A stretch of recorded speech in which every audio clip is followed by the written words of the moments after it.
10,000 subs. Thank you guys so much. I know there is always that cliche YouTube speech, but legitimately, I could have not done this without your support. This channel started off with a purpose, to give detailed end-user information on niche budget gear. While in the beginning, I was pretty awful at this. Many of you stuck around and supported me through it, and that has really paid off, and thank you. Right around 2 years ago, I uploaded my PVS 69 video and completely redid my style to a much more organized, clear-cut informational video. This video exploded, and I had truly found my niche. Ever since then, I've been using a similar format to the PVS 69 video for all my major reviews. While I've increased in quality, such as B-roll, amount of footage, and microphone, besides the increase in access I have to devices, nothing major has really changed since the PVS 69 review. Well, why am I bringing this up now? I think it's an appropriate time to expand again, build a bit more of a community, and double down on what I'm really good at, that being dedicated night vision content. What does that mean? There are really three main things to know going forward. First, I'm opening up a second channel. This will discuss small hacks, tips and tricks that I've learned, more shooting content, and more Q&A stuff. This is to provide further resources to the community that aren't deemed fit for their own dedicated main channel videos. This channel will really work like old YouTube. I will share experiences, thoughts and tips, and have fun, and respond to some main channel comments here. Next, I'm opening a channel Discord.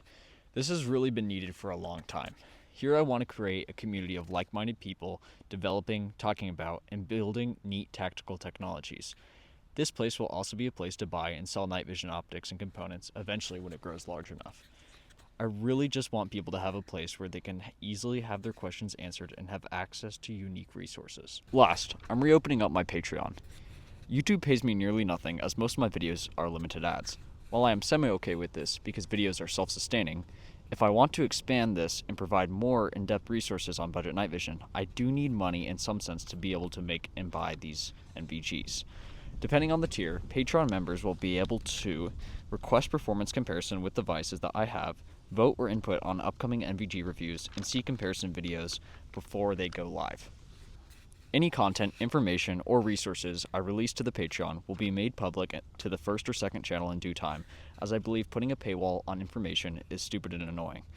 I still don't really think that there are many people that would join this, and it doesn't matter too much to me, but I've gotten a few requests recently for something like this, so I've decided to make it to help expand the channel. All of these things are linked in the description, and I'm excited to see what they turn into.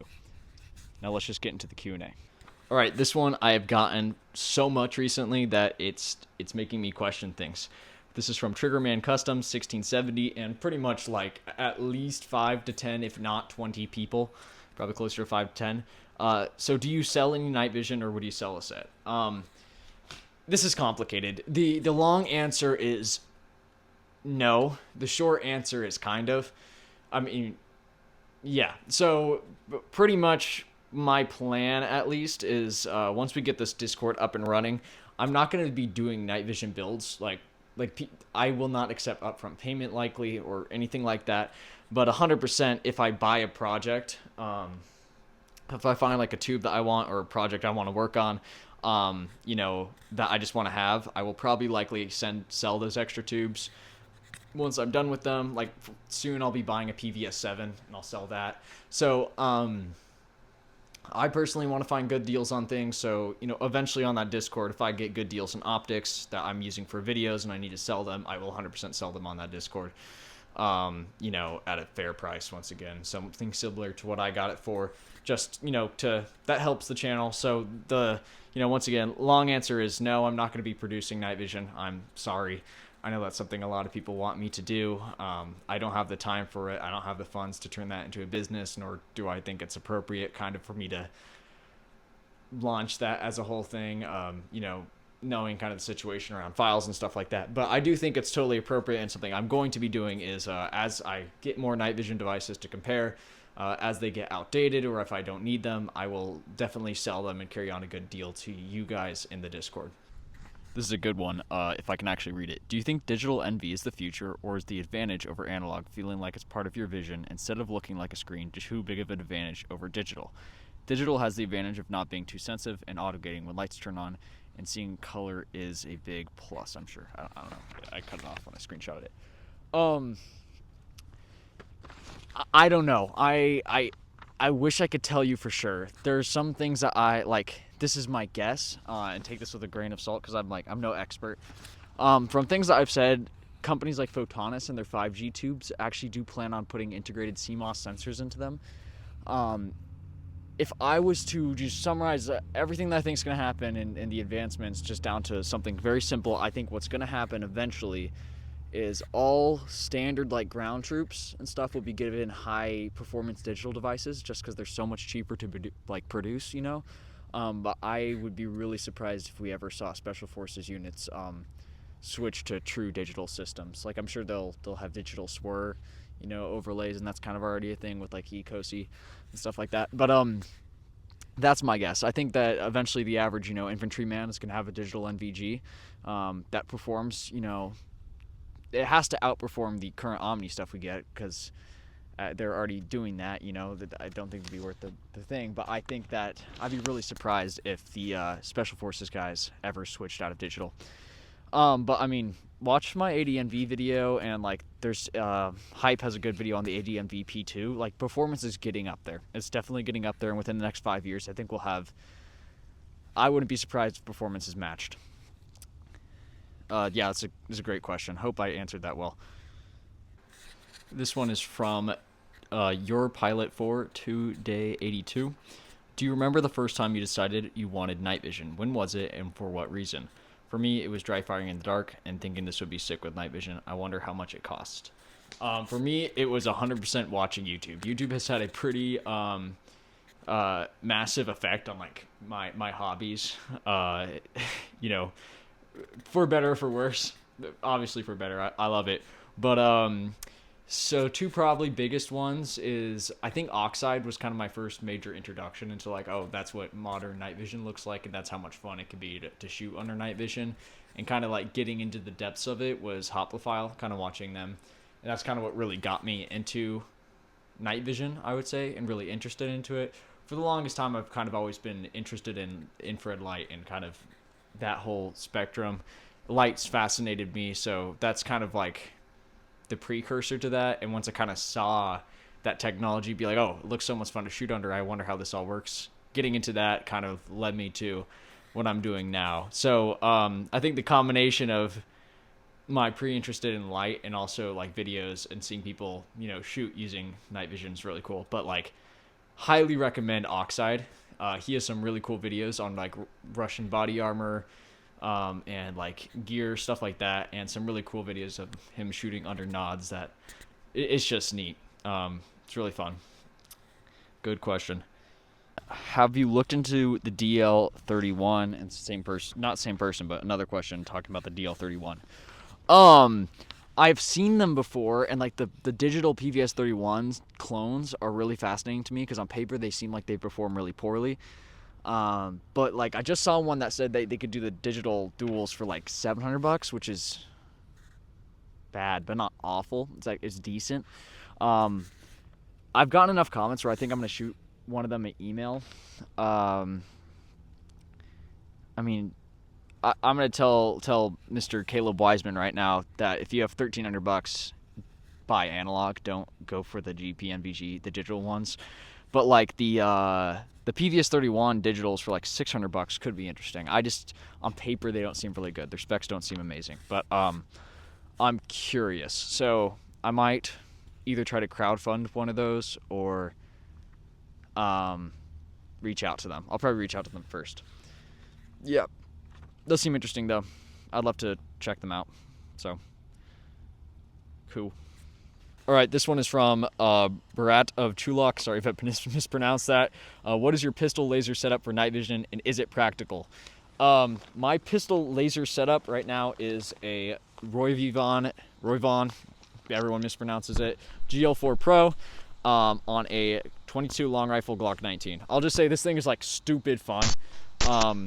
Lasers on pistols for night vision is not nearly as effective as you would think it'd be. You're actually way better off going passive aiming with a red dot.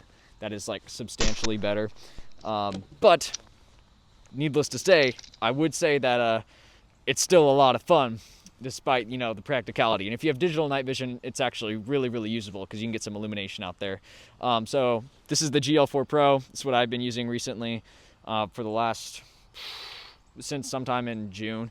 I have like around 2,000 rounds on it. It's a fantastic budget laser. They're like $300, very versatile. But yeah, Glock 19, 22 long rifle conversion on it with a GL4 Pro. It's a lot of fun. But if you need to go serious or you like want to go fast, I would recommend passive aiming. From Samuel Oliver 2249. Is it realistic to do shooting drills and night hunting with the helmet-mounted MVG-30? I'm worried about the delay and lag not feeling quite right. This is a really long question. I'd recommend watching my MVG-30 video on this if you haven't yet.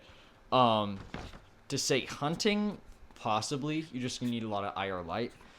Shooting drills, yes and no. In the sense of like kind of the new flat range shooting drills where you're like just doing bill drills, 1R1s and stuff like that. You can 100% do that with the NVG-30 with like no concern. Shooting under the with the NVG-30 is a whole bunch of fun. But if you are trying to do like some USPSA type stuff, competition with a lot of movement, a lot of fast paced stuff, you know, running and gunning, I wouldn't use the MVG-30. You kind of get yourself in a headache. And if you're night hunting, you know, MVG-30s have kind of gone down to like around $400-$450, which is really fantastic. I would try to recommend getting a used thermal sight, probably is what I recommend. But if you kind of know what you should expect with an MVG-30, which is, you know, being able to shoot on a flat range and you know, hike, move around, you should be good. I just wouldn't be expecting to do any like, you know, high speed running and gunning with it. It's a good way to put it. Maybe a housing about 3D printed dual kits. Looking up for binoculars or cheap alternatives to buy empty housings. Love the content. Thank you, first of all. Maybe, possibly, I don't know. I think if you got... It's hard to say. We might experiment with that. I wouldn't plan on it just because it's very niche. We'll see, though. No promises. These are like 3 questions I'm going to kind of all plug in together from actually the same like 2 people. 2 people are asking, have you seen new clip-on thermals for your MVGs? That's a loud car. Or have you seen, you know, clip-ons? So pretty much asking about thermal clip-ons. I've seen them. They're sick. They're super cool. Thermal clip-ons are just like some of the coolest stuff out there, and is the cutting edge, you know, integrated thermal. This one's asking if I think they're worth the price. I think they're worth the price. Like the capability, you know, like that's just a next level capability. The only issue is the market's really funny right now. So I would wait maybe a year before you invest in one, because I think there's going to be some new thermals coming out in a bit. It's just not an amazing market currently for thermal clip-ons. But yeah, like if you can get a good multi-roll thermal, might be more valuable than a night vision, you know, depending case to case. I think it's better to have a monocular and multi-roll thermal than maybe duals, arguably. Less fun, but definitely more useful. Second part of that is saying, what's your opinion on IR aiming devices, and also what LAM is best bang for your buck? Best LAM for your buck. I'm not an expert on LAMs. I've shot on a lot of budget ones. Right now, I personally have experience on the GL4 Pro. I think that's a pretty dang good bang for your buck option for like $300. Then the new SMS laser one that came out, that's like $250 and uses an actual diffuse laser. So you actually can, you know, throw a IR beam 100 yards or so out, which is fantastic. GL4 is like good for 25, 50 yards in max, which is good for the price, but not amazing, right? So those 2 are amazing. And then like the Iris just came out. That's like a grand, $900 to $1,000. So if you are in that, like if you are willing to spend like $2,000 on a LAM, there's really no reason not to go with the Iris right now. IR aiming devices are awesome. They're great. Red dots, I mean, you could argue that they're not better. They're slower for sure. You can't really passive aim past like 50 meters roughly. I mean, you can, it's just not very effective, but yeah. The IR lasing like aiming market's like finally healing with the Iris and a lot of stuff out right now. So there's good options. Watch Brass Facts and Focus Trip. Those people have good videos on those. Okay, this one's fun. From Saboteur91, if you could only own one rifle with no budget constraints, what would it be? Full rifle build, including optic, light, LAM, accessories, etc. I'm gonna give you two answers. So like, assuming I'm gonna have to provide ammo and have to fix the thing after I shoot out, which I've done that before. I've shot out barrels before. Well, really just a barrel, but still, I would probably 100% go with a 14.5 URGI from Geisley. I probably wouldn't do the 14.5 from Knights just because the bolt is a little different. 14.5 URGI from Geisley, though, I would have a probably Surefire 340 turbo on there. For sure, a Wilcox Raid XE. That's my favorite lamb I've ever used, probably on the market. Night Force Attacker 1-8 with a T2 piggybacked on that, and yeah, probably just run it like that. That would be really sick. Except that setup altogether is a whole bunch. And just because for specifics, why not for fun? I'd probably get maybe the ADM ambi lower. That'd be sick. That's for like realistic, I got to pay for my own ammo and replace it. If I had absolutely no limitations and just ammo and parts would appear whenever I needed it, it would 100% be, well, 100% either be the Sig Rattler LT or the new B&T Swiss APC 300K. Good like shorty 300 blackout PDW, piston, folding, all that stuff. I love those things. So sick. So much fun to shoot. Shorty 300s are just so much fun. So quiet. Just I don't want to have to deal with the like proprietary stuff and 300 blackout if I was to do that. But I'd probably run one of those with one of the Wilcox Boss XE laser optic thingies and probably Surefire light too. I like Surefire stuff. Yeah, it's another fun question. Hello. Okay, this one's just pretty much saying, could I make budget videos for outside of U.S. citizens? For analog videos. Maybe. I don't really plan on it, just because I don't think I'm fully qualified, just because the markets are so different. Join the European Night Vision Discord. Try to search that out. I don't know if I can link that. But those people can help you out pretty well, I'm sure. So sorry, I cannot quite. I don't feel like that's my area of expertise. This is another question from, I'm not going to even try to pronounce that. Have you seen the recent G3 prices? You can get them at Century Arms for less than 1K. They come with a pre-barrel and system. No, I'm not. G3s are super cool. I'm yet to shoot one, sadly. In my opinion, you might have to come fight me for this. They're like the least cool thing HK has ever produced, maybe behind the VP9. Sorry. And that's not because they're not cool. They're super cool. It's just like the HK53 556 roller lock. That's sick. MP5 is just iconic. My dream gun is the MP5 SD. I had a chance to shoot one around a year back.